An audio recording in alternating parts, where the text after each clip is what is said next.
కంచిలో చూడవలసిన ఆలయాల్లో ముఖ్యమైనది, అతి పురాతనమైనది కైలాసనాథ టెంపుల్. ఈ కైలాసనాథ టెంపుల్ 1300 సంవత్సరాల క్రితం నాటిది, 7వ సెంచరీది. పల్లవులు నిర్మించిన గుడి, మొత్తం కూడా శాండ్ స్టోను.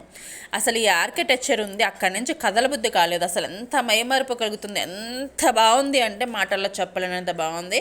నేను అనుకున్న విధంగా అసలు ఈ వీడియో నేను కవరేజ్ చేయలేకపోయాను, ఎందుకంటే ఎంత భయంకరంగా ఉంది. మిట్ట మధ్యాహ్నం టైము పైగా, అందుకని మధ్యాహ్నం 12 గంటలు అయింది. స్వామివారికి లోపల హారతి ఇస్తున్నారు, అందుకే మేము ఒక 10 నిమిషాలు బయట వెయిట్ చేసాము.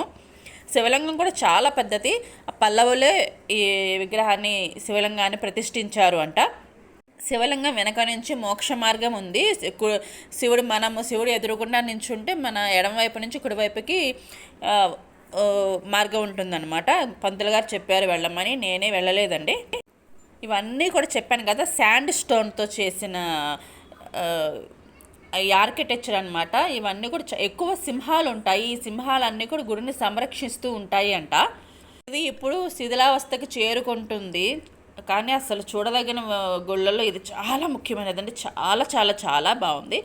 తిరుగు ప్రయాణం అవుతున్నాము. ఈవినింగ్ 6 o'clock మాకు ట్రైన్ ఉన్నది. వీటితో పాటు మీరు ఇంకా చూడాలి అనుకుంటే ఏమేమి చూడాలి అంటే, చిత్రగుప్తుడు, బలి చక్రవర్తి ఆలయాలు కూడా ఉన్నాయి చూడాల్సినవి.